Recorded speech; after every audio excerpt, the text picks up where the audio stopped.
اعوذ باللہ من الشیطان الرجیم بسم اللہ الرحمن الرحیم سورۃ فاتر۔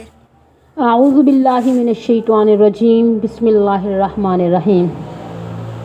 الحمدللہ، تمام تعریفیں اللہ تعالیٰ کے لیے ہیں، فاطر السماواتی، جو بغیر نمونے کے بنانے والا ہے آسمانوں کا، والارض، اور زمین کا، جاعل الملائکتی، جو بنانے والا ہے فرشتوں کو، رسولاً، پیغام پہنچانے والے، اولی اجنحۃ، پروں والے، مثنا، دو دو، و ثلاث، اور تین تین، و رباع، اور چار چار، یزید فی الخلق ما یشاء، زیادہ کرتا ہے مخلوق میں جو چاہے، ان اللہ علی کل شیء قدیر، بے شک اللہ تعالیٰ ہر چیز پر قادر ہے۔ جی، تعارف سورۃ الفاتر، یعنی کہ اس سورت کا نام سورۃ فاتر ہے۔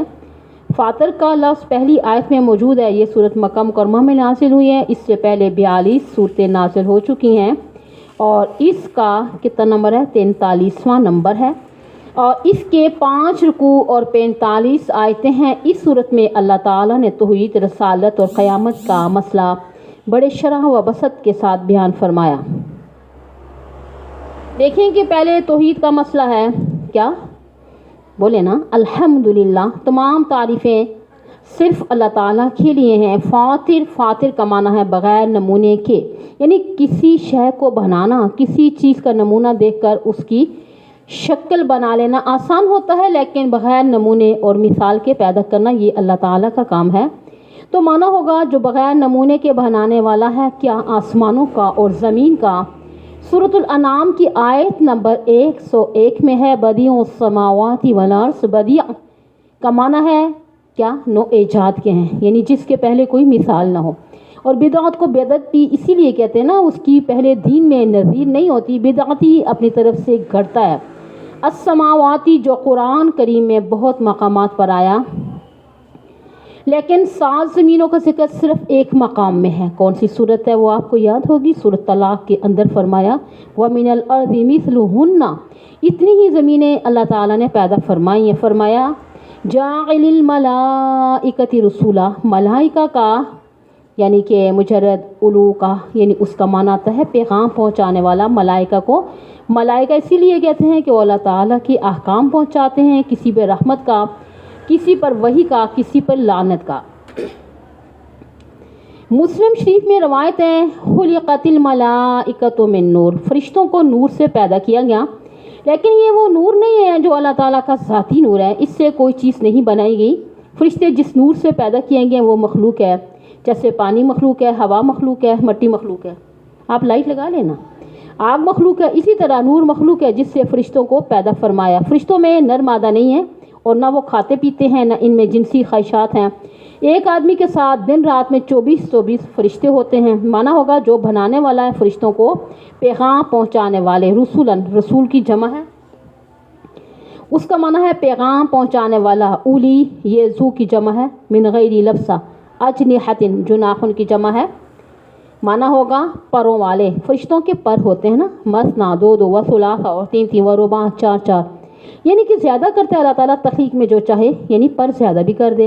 حدیث پاک میں آتا ہے کہ حضرت صلی اللہ علیہ وآلہ وسلم نے جبرائیل علیہ السلام کو نا اصل شکل میں 2 مرتبہ دیکھا تھا۔ ایک دفعہ اجیاد پہاڑی پہ مکہ مکرمہ میں جبرائیل افق پر اپنے پر پھیلائے ہوئے تھے، بخاری شریف کی روایت ہے کہ اس کے 600 پر تھے۔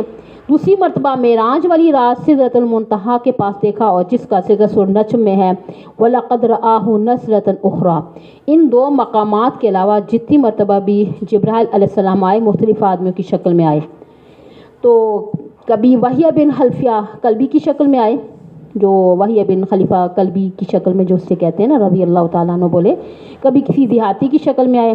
ایک موقع پہ جبرائیل آئے، اور 3 دن کے بعد آپ نے فرمایا کہ والذی نفسی بیدہ، مجھے قسم ہے اس ذات کی کہ جس کے قبضے میں میری جان ہے، ما جاءنی جبرائیل الا وقد عرفتہ الا ان تکون هذه المرہ، جب بھی جبرائیل میرے پاس آئے اور میں نے پہچان لیا، سوائے اس مرتبہ کہ میں نہیں پہچان سکا۔ یہ واقعہ آپ کے وفات سے چند دن پہلے کا ہے۔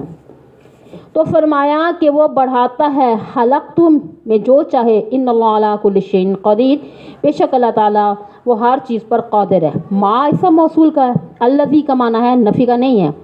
ما وہ چیز یفتح اللہ جو کھولتا ہے اللہ تعالیٰ للناس لوگوں کے لیے، من رحمت رحمت کے دروازے جو رب کھولتا ہے، فلا ممسک لہا پس نہیں کوئی روک سکتا اس رحمت کو۔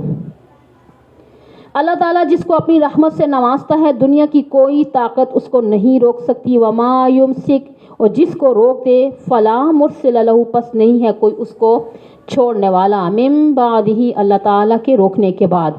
یہ اسلام کا بنیادی عقیدہ ہے کہ اللہ تعالیٰ کی طرف سے جو دکھ سکھ آتا ہے اس کو کوئی ٹال نہیں سکتا۔ سورہ یونس آیت نمبر 107 میں ہے، وَإِن يَمْسَسْكَ اللَّهُ بِضُرٍّ فَلَا كَاشِفَ لَهُ إِلَّا هُوَ اگر پہنچائے اللہ تعالیٰ آپ کو کوئی تکلیف پس نہیں کھولنے والا اس کو اس کے سوا کوئی بھی۔ وَإِن يُرِدْكَ بِخَيْرٍ فَلَا رَادَّ لِفَضْلِهِ اور اگر وہ ارادہ کرے آپ کے ساتھ بھلائی کا پس کوئی نہیں رد کر سکتا اس کے فضل کو۔ وَهُوَ الْعَزِيزُ الْحَكِيمُ پس وہی ہے سب پر غالب حکمت والا، نہ اس کے غلبے کا کوئی مقابلہ کر سکتا ہے نہ اس کی حکمت کا کوئی مقابلہ کر سکتا ہے۔